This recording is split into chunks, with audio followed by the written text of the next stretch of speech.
Hello, YouTube. Certain museums are containers of secrets. Other museums find secrets during renovation works, like the one in Russia I'll describe today.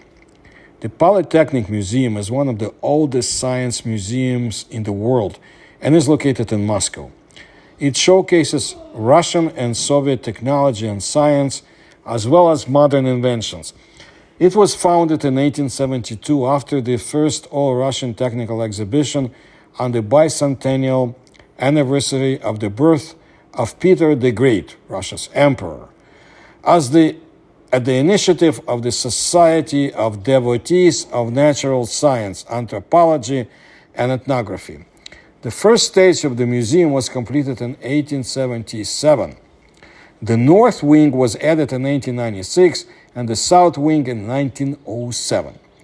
The Polytechnic Museum is the largest technical museum in Russia and houses a wide range of historical inventions and technological achievements, including humanoid automata of the 18th century and the first Soviet computers.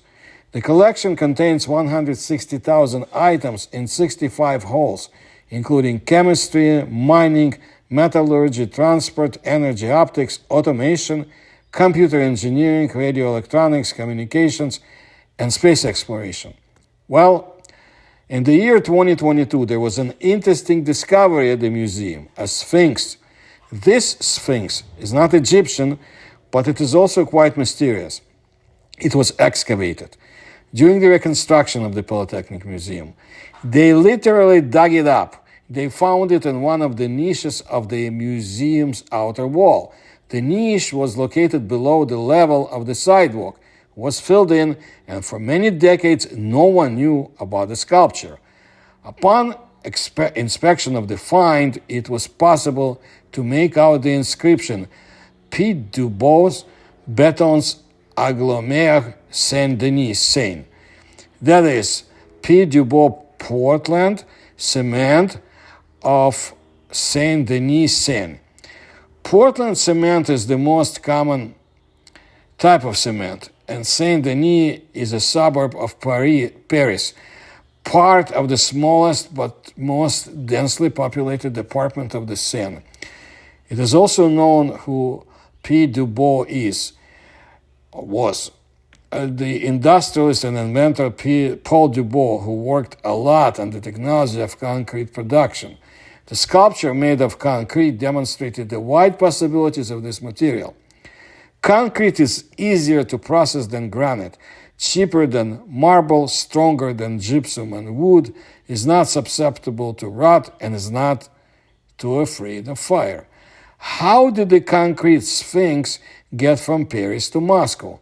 Most likely it was brought to the French exhibition of 1891, which was held at the Polytechnic Museum.